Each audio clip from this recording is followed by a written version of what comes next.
This is another one in the series of our Navigating Decarbonisation webinars. It's good to see some familiar faces from some of our other webinars, so a constant theme of interest there. And just to let you all know that this will be a webinar led by Harriet. Harriet works for Signol. Signol was a company we came across a couple of years ago now, and we liked some of the work they did. So we thought it would be useful for our members to possibly use some of their services. And that's why we went into partnership with Signol. I'm going to allow Harriet now to explain a little bit more about Signol and how it works. And then you will see the contact details should you wish to take advantage of this member benefit and the partnership that's in place. So I'm going to hand over to Harriet now, and Harriet will present from there onwards. Thank you very much, Harriet. Michael, just to let you know your camera's on. I don't know if you know your camera's on that, so just let you know. Thank you very much, and over to you, Harriet. Thank you, Mark, and hello everyone. Lovely to meet you all. So I'm Harriet. I'm head of maritime at Signol. I am a seafarer, so I sailed for 10 years. I sailed up to chief officer before coming ashore in 2014 and going into maritime software development. So that's my background. I joined Signol about 6 years ago now, and I saw that there was this group of behavioral scientists and data scientists that were tackling the human side of efficiency in aviation, so on aeroplanes. And they were motivating pilots on planes to take more efficient decisions. And I thought, well, that's exactly what we need on ships. From my time on the bridge, this was exactly it. It's crew motivation is key.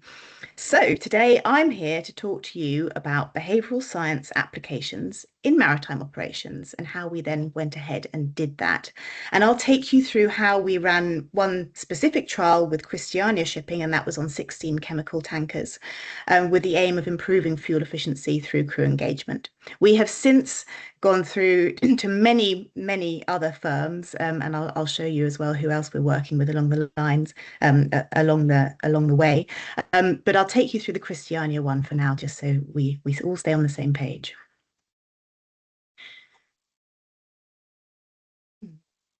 So the problem that we saw that the maritime industry has more performance data and dashboards than they ever had before. And they were providing our crew with high levels of apparent support from data and technology.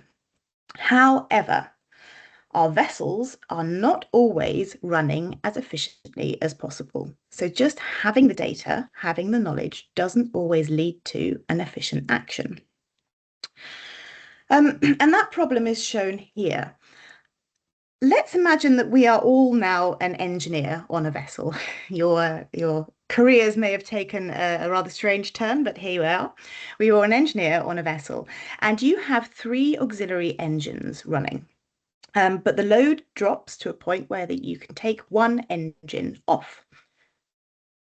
But it's also smoko. It's coffee time. So as a human being, what are you going to do? Are you going to do the most efficient thing and stay and start the process of turning off that engine that's no longer needed? Or are you going to go and grab that coffee first? Hey, it's only, 10, 15 minutes extra running hours on that engine. This decision is not about training. As an engineer, you know what to do. You know how to do this action. It's not around not having enough data. We hear all the time, you need more data. You need to be collecting more data. But you have exactly what you need to know that this action needs to be taken.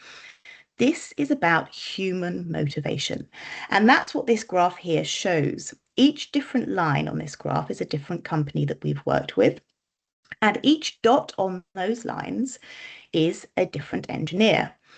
And you can see that some take that more efficient decision around auxiliary engines. They turn them off efficiently just 5% of the time, the ones down at the bottom left-hand side. And others take it 95% of the time. Different people do different things. There is variation in human behavior. And I think this is something that maybe we should get an engineer in to tell us about, because as a deck officer, This wasn't my side of things, but Mark, I wonder whether this is something that you would have experienced and seen on board. Yeah, no, I think it's really good that you're bringing this point forward, actually, Harriet. I mean, obviously, I'm bound to say this from an engineering perspective, but a lot of the time, what we used to do on some of the ships when I used to sail as a marine engineer was we would, for example, change over to diesel for 10 or 15 minutes before shutting the engine down. That was to sometimes avoid some operational concerns. But with that, obviously, you are not only burning that extra fuel, you're burning an extra fuel at a higher cost as well. And so you've not only got the fuel considerations to consider, but also the cost as well. Obviously, if you can, obviously, take the engine offload and then effectively stop the engine as quickly as possible, as you're pointing out there, I can see that there would be quite a big fuel saving, across a voyage. It's probably not something you'd notice, instantaneously every time you shut the engine down and restarted it. But throughout the course of the voyage, throughout the course of the year, and obviously that's what we're looking at here, then it's going to make a big difference with respect to your fuel consumption and reduction in emissions. So I think it's a very valid point, and good to see that you're bringing it forward here, Harriet. So with that, I'll leave you to talk about the rest of it. And if you want me to chip in on anything else engineering, I'm happy to do so throughout the course of the webinar. Thank you. Fantastic. Thank you, Mark. Great. So then the next question is, how do we address this human factor on board? And how is it possible to change efficiency behaviour? So for our study, for Christiania, and for everything else that we do at Signol here, we turn to behavioural science.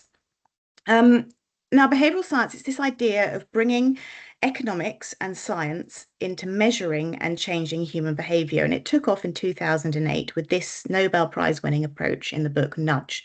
I would recommend actually getting this book and reading it. When I speak at conferences, I actually hand it out because it's not a hard read, but it's a really good introduction to the whole thing. But this approach, it addressed human decision making in a scientific way. It took away that guesswork that we have. Oh, how do we change behaviour? Or maybe we'll try this.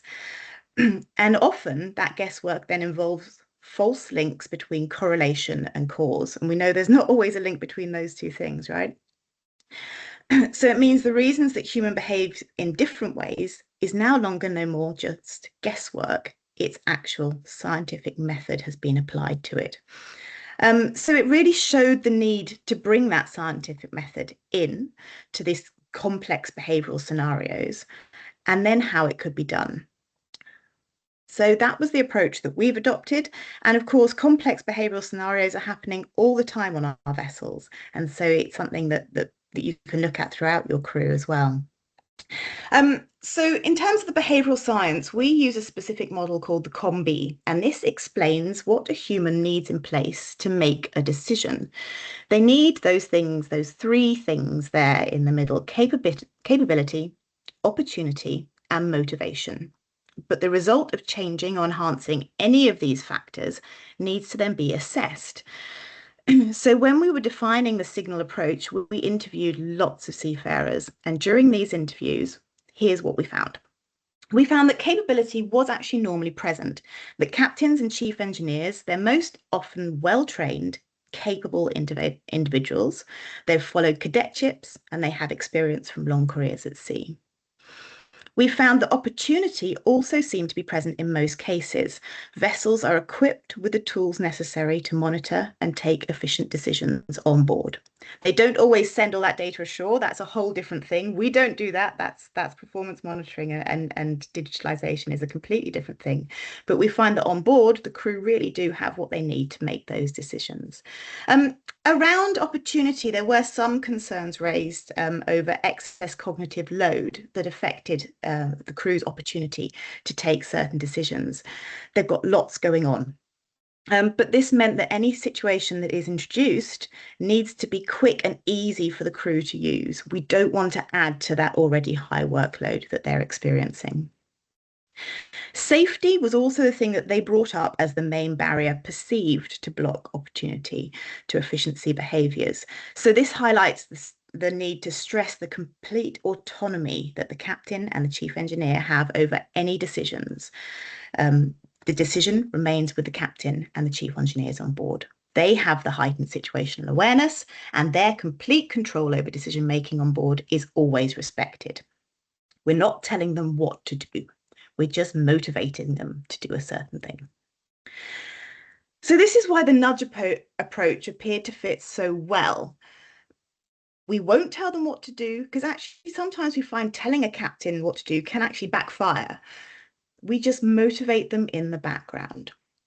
We move the priority of efficiency a little higher up on their list of things to do, and they still make and own each decision.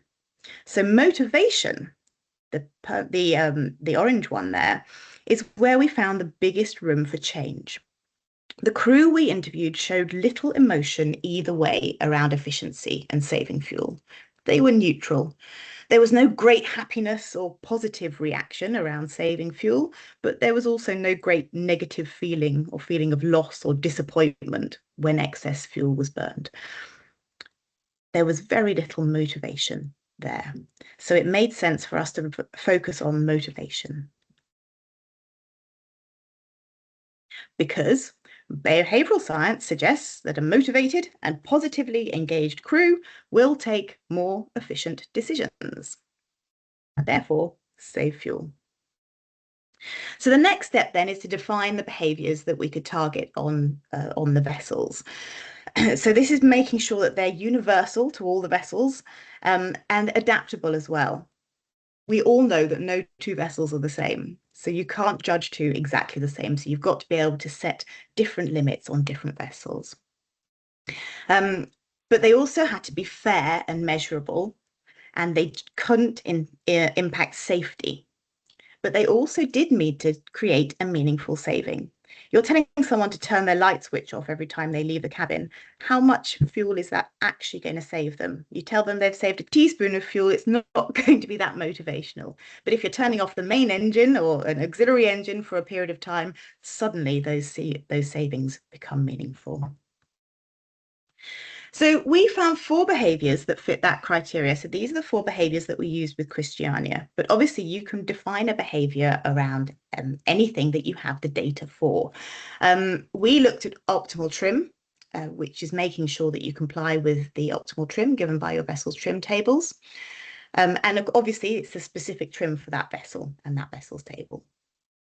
Engine maintenance optimization. So this is looking at specific fuel oil consumption, making sure that your SFOC is in the ideal range. And so that's basically looking at maintenance of that main engine. Efficient auxiliary engine use. This is the one that we discussed before, making sure that you turn that auxiliary engine off when it's no longer needed. And prompt departure, which is ensuring that the actual time of departure from the ship's berth is within a set time of the last cargo hose disconnection. Obviously, this depends on your operations and your vessel type, but you just want to make sure that they're getting that ship out of port as quickly as they can, because then you've got more time to spend on the voyage and potentially don't need to go so fast. I don't know, Mark, whether you want to bring in any other ideas on behaviours that you would see down in the engine room around boilers or anything like that?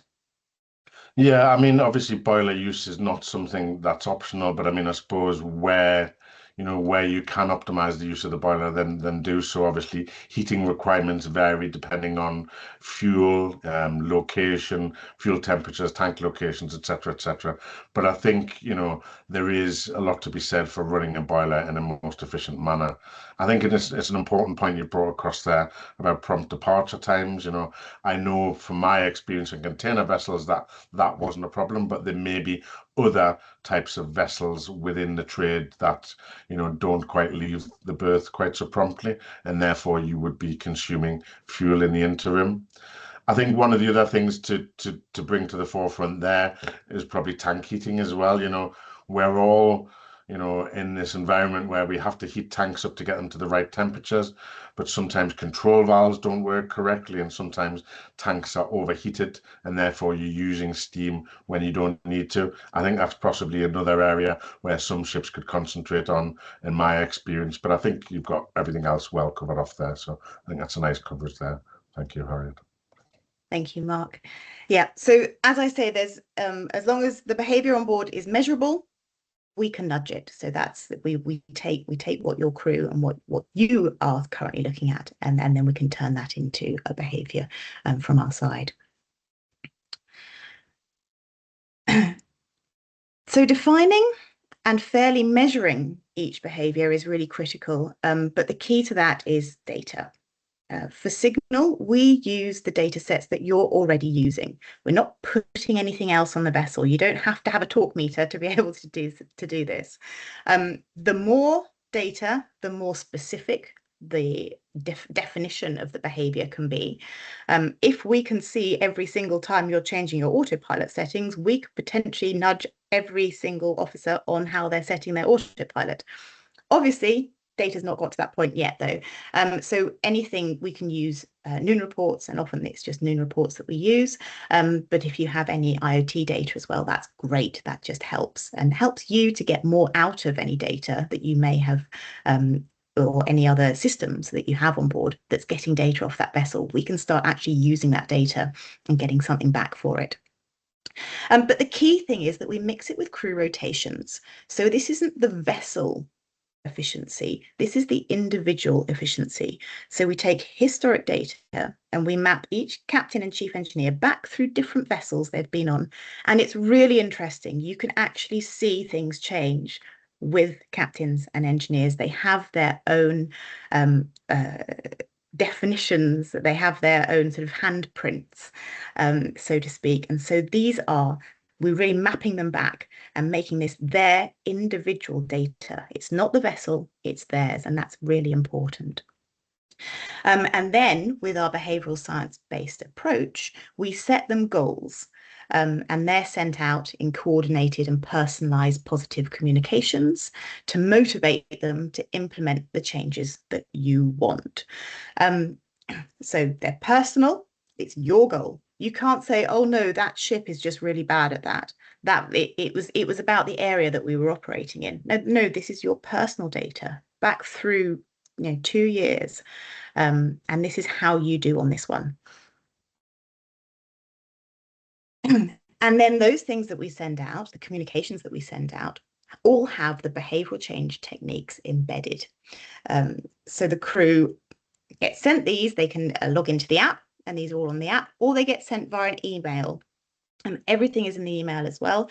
We found that on board, the connectivity wasn't the best, and so the emails are often preferred. And these emails average around 1 a week. And they also then have the access to the account on the Signol app that gives them greater insights and information on their historical performance and their own upcoming personal goals. Now, we use over 15 different behavioural change techniques dotted around the place, but I'll give you an example of a couple of them.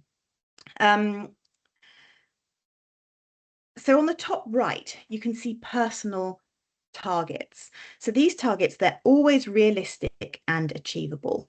If an individual has historically performed a behaviour just 40% of the time, they're now asked to be doing it 42% of the time. It's just a bit more than before. It's always obtainable. If we remember the graph that we saw earlier, where some people were doing things just 5% of the time and others 95% of the time, if you're setting a generic KPI somewhere in the middle there, you'll find the ones at the bottom are demotivated because it's just too high. It's too far for them to come, too much of a change.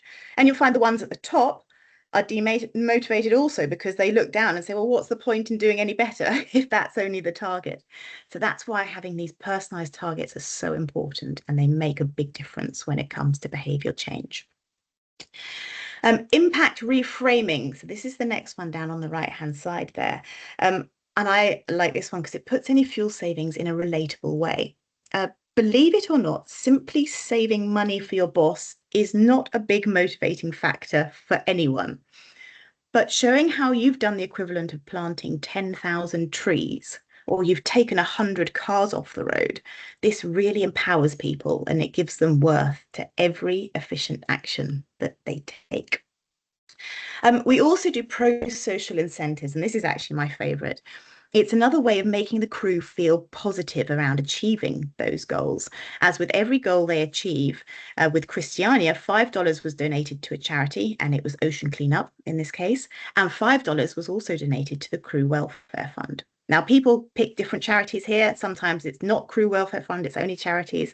You can do this as pick it as you like, but it will all come out of your budget, your CSR budget anyway. But this is a way of sort of bringing behaviour back into donations that you probably already will be making to charity. But as the seafarer on board, now you're not only improving your performance, you're having a sizable impact in saving the world for the next generations, and you're doing good by supporting charity and maybe getting that new karaoke machine for the crew mess. All just by doing your job well, nothing extra. And this is also completely personal to each captain or chief engineer. Management ashore are only given anonymised detail. Mark, did you want to come in on this one? Just a quick question, please, Harriet. I mean, and sorry if you're going to cover this later on, but so how onerous is the setup of this project, you know, with the crew on board the vessel? You know, how much of their time does it take, or is it fairly well managed by the Signol during the initial outset of the sort of measurement of data? Yeah, so all we need to do is we take an API direct from the data provider. So depending on who your data provider is, we have lots of APIs already built. We're working with lots of different providers already. So in terms of time and effort, it's relatively low. We're not putting anything on board vessels. We're not requiring you to do anything new. We're just taking the data you have already. So we need the data. We need crew rotations, which again can come through an API. Or manually if that's what you prefer, but we always prefer to automate things, so there's not much to do. But in terms of the crew, all the work, the hard work in building and defining the behaviors and getting the baselines and working all that stuff out, that's all done before the crew have anything to do with this. So the crew get a ready-made product, and they'll get an onboarding email, the first one, and it's just a series of onboarding emails. There's 3 emails in total that are onboarding, and it's not a lot of work. It takes them a matter of minutes. There's no training, there's nothing like that to do. It's just onboarding emails, and then on the app, when they sign in, there's just 6 screens they just scroll through, and then they're in. So for the crew, there's very little work involved, and then in terms of implementation as well. Yeah, that's music to my ears. Thank you. We're not putting anything on a ship. We don't require dry docks. So normally we find that communication from ashore is done in a negative way, right? You hear from the office when you're on board. It's normally either negative or it's just operational. We need you to do this, do that. And so we compared to communications around efficiency from some of the communications we actually saw, some of the emails we saw actually going towards vessels. And it was really interesting to compare the two, what a traditional email asking someone to be more efficient was like, and then compared to what Signol did. And the difference is stark. It really is. The captains themselves really like this. They like to get some positive feedback. They didn't realize how little positive feedback they were getting until they started to realize, they started to get this get in this form. But it was memorable. There was design involved in these communications they're getting. It's positive recognition, and it's personalized, and they're motivating goals. So it's direct to them as well. You don't feel like you're an anonymous person. Suddenly it's you that's getting this praise. And then again, the behavioral change techniques are in there as well. So the difference is obvious. And also there's one other big difference in that Signol is automated. So we don't have someone typing these emails up and sending them either. So you're saving time on that front as well. So then the results from Christiania. The results speak for themselves, and that's why we then went on to, we're now working with lots of different partners in the maritime industry. And I think you can also see here that lots of different vessel types. This is the people on the vessel the crew are the same. It doesn't matter if it's a container ship, if it's a bulk carrier, if it's a tanker, it's all the same crew, it's the same people, and they all have behaviors. And so this is what's great about this solution, is that you can tailor it to any type of vessels. And as you can see, our current customer list, we've got anything from cruise vessels to ultra bulk, and we're rolling out across their whole fleet of dry bulk tankers as well. So you can see we're covering the whole of the industry here. And the reason that they wanted to do that is because the results that they saw were so good. We use econometric analysis to measure the results. This is done by our data team, and it consists of an econometric model being built using multilinear regression and holding various effects fixed to create the best possible picture of efficiency on board and evidence of that behavior change. So econometrics, it's considered the best approach as it provided a way of normalizing the data to avoid filtering out too many data points, but also being able to account for all those known variables, which then reduces the likelihood of bias. The amount of times you say, oh, someone's told me I've saved 20% fuel. This system's told me I've saved 15% of fuel. This system's told me I've saved another 5% of fuel. And before you know it, you're saving more fuel than you're even putting on the vessel, right? So you need a model that takes everything into account, takes in all those different factors, because the vessel has to be looked at in a holistic way. So from our econometric model, we saw a positive result in all areas. But in the interest of time today, I've chosen to focus on trim, just because as a deck officer, I'll stick to what I know best. And here the results were clear. There was a notable increase in the number of times that crews successfully implemented the trim behaviour during the trial compared to the 2 years before. The jump was significant. But we also found evidence of success when looking at the distance from optimal trim. As you can see, the average distance from the optimal trim for the fleet reduced by 22 centimetres. Obviously, you want that distance to reduce because you want them to be at the optimal trim. And so those vessels, they're now sailing on average 22 centimetres closer to their optimal trim than they had been before. So that's evidence that this behaviour change has actually shown success in a meaningful way. And it's also clear evidence that the behaviours are really changing on board. But we also wanted to discover a bit more what was actually being done differently on board and what the crew's experience of the trial had been. And this was done by crew interviews and a qualitative analysis. So we interviewed captains and chief engineers from those trial vessels, and we continue to do this now as we roll out to other vessels. We make sure we do crew interviews just to make sure we're keeping on top of what's actually happening on board. And we got some great feedback here. Efficiency had become more of a priority on board, not just around the behaviours that we were looking at, but generally. It was now being discussed in daily meetings, not only between the captain and the chief engineer, but also with the rest of the crew. Here he says, we now discuss how we can save fuel, something that the crews weren't really talking about before. So this culture of efficiency is starting to form and spread throughout the crew. And most importantly for me, the crew actually enjoyed the trial. There was an overwhelmingly positive reaction to the communications and incentives. And my favourite quote here is the one that says, it's not just good, it's very good. I get double happiness. So he's happy to save fuel, but he's also happy that he's given to the Crew Welfare Fund and to the charity.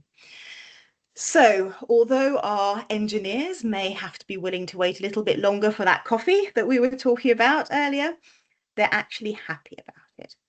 We are motivating crew to make more efficient decisions on board. Thank you. So that's what I have to say about Signol. I think I should open the floor up to any questions, and I'll hand over to Mark to take control of that. Thank you very much, Harriet. Very interesting. Do we have any questions from the audience at this stage? I mean, I think I've got one that I'm just going to mention there, but if there's no more questions coming in. Yeah, so, I mean, the advantages of NorthStandard, I don't know if you can give too much information on that, Harriet, but it just Obviously we're going to be showing the sign up process next, but there is some discounts to be had for NorthStandard members. In that obviously it'll be on a case by case basis, and I'd imagine you'd handle that discount individually. It's quite hard to give a blanket figure on that, but there is a figure we've got. But I just think I want to bring that forward really, because anybody in the audience now who's potentially interested, it would be good to know that there's a good deal in place for them, basically, if they're a NorthStandard member. So that's that topic covered. The only other question I just want to ask is, and I hate asking this question, but has there ever been any negative feedback, Harriet, or has it all been positive all the way throughout? Or do you have some chief engineers and captains who find it tricky to use, or has it always been positive feedback all the time? It's funny because often this is the first time that we find the captains and the chief engineers are seeing the data that's being sent ashore. So if we have an API with a performance monitoring system, for example, we will be sending back data. And often any negative comments we have are around the data. They'll say, well, where'd you get this from? That didn't cover that, and that hasn't covered this. So it's not so much around the communications that are being sent, it's around this is the first visibility they're having of the data that's actually going through. And so that's the majority of anything negative that we get is around that. And that's great for us, actually, because we can then look into that. We can say, really? Oh, so tank cleaning plays a part in trim, for example. You have to obviously trim the vessel to drain the tanks. Fantastic. We'll make sure that we can try and find that in some other way. We get hold of the data provider and see if there's some way that we can get that tag. But it's always around the data normally that we get anything like that. You do get the odd person who doesn't take to it. I mean, we monitor the open rates, we monitor the app. But the funny thing is that even when you find someone is necessarily not positive about what's happening, you still can't see behavior change. And this happened, in fact, it was tugboats in Hawaii that really stands out in my head, because there was a couple of our tug captains who refused to even do emails. They said, I don't do emails, I don't have a phone, I don't do technology. But even just seeing these emails come through in their inbox, even if they weren't opening them, just seeing them being there, the titles, and we adjusted then just the names of the emails because we knew that that's all a couple of them were seeing. We still saw behavior change. So it's really interesting that it's not always a negative attitude doesn't always mean that they're not going to change their behavior. Humans are very complex. Excellent, thank you. Yeah, that's good. That's good to know, because obviously we have to be realistic about these things, and it sounds as though there's a lot of positives there. Feedback I've heard, incidentally, has been positive about this, and from members within our organisation, we did a couple of checks before we went into this partnership, so we did hear some positive feedback. And you often wonder that if one chief engineer uses this on one ship, when he moves to another ship, would he like to see it there? And I'm sure the answer to that would be yes, because obviously the overall outcome is a positive one. I don't know if you've got the page handy to share the book a demo page, or if you want me to share my screen, Harriet, to show could you share that one, actually? Yeah, okay, I can. Yeah, it's no problem. I'll just, so this page that Harriet's showing now has got the contacts on for that, and we will send a copy of this PDF throughout. But if you go to the NorthStandard, and I'll put the chat into I'll put the link into the chat here. You can also book a direct demo, and that will not necessarily, you won't be booking a demo with myself or with NorthStandard. You'll be booking a demo with Signol, and they can then explain to you. You may just have some questions around it. It's not a hard sales call. They're not going to take your name and number from that call and call you every 2 weeks thereafter. they're happy to explain. And I'm sure Harriet, Michael, and everybody else working at Signol is happy to explain the product. So please feel free to contact them, pitch them a question, ask their advice, ask more about the product. That's the only way you're going to find out. But please feel free to do that. And I'll put the link in there so you can see that if you need to fill that in. I'm just going to ask again, I'm just going to cast the net one more time. Is there any more questions? Because we've gone over on time, but that's good. It's an interesting topic. I've had a few questions, so I've lengthened the webinar there. But if there's any more questions, then please feel free to put them into the chat now or follow up afterwards with any questions you have. As I said before, there will be a... Oh, well, it's I funny see that one. Yeah, okay, I'll let you answer that, Harry, but I think I know the answer to this, so I'll let you say what you want to say now. Good question, though. Thank you very much. So the question is, have we tried this on safety aspects also? And this is a question we get asked by almost everyone.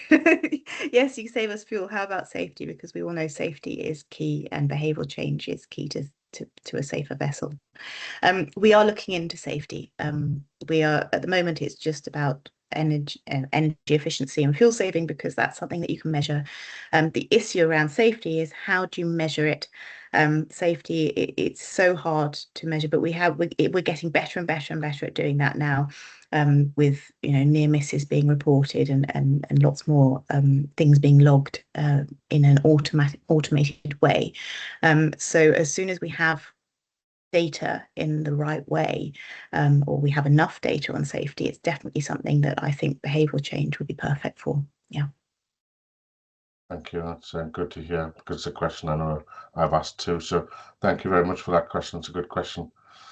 Okay, we're over on time. I can see we've still got a good audience there, but I think all the questions have been asked. Like I said before, a PDF will follow up, and it'll be a follow-up package from this. It'll have contact details in. We'll give you a link to the website, etc., etc. Please give us a bit of time to do that. It normally takes up to a week to prepare the recording from this. So we're going to put a recording out on YouTube as well, so you can share it with your colleagues, and then that will be available to the public audience. Obviously, at this stage, we ring fence this to members to give it some exclusivity, because we want you to hear about this at this moment in time, but this will be going out in the public domain very soon.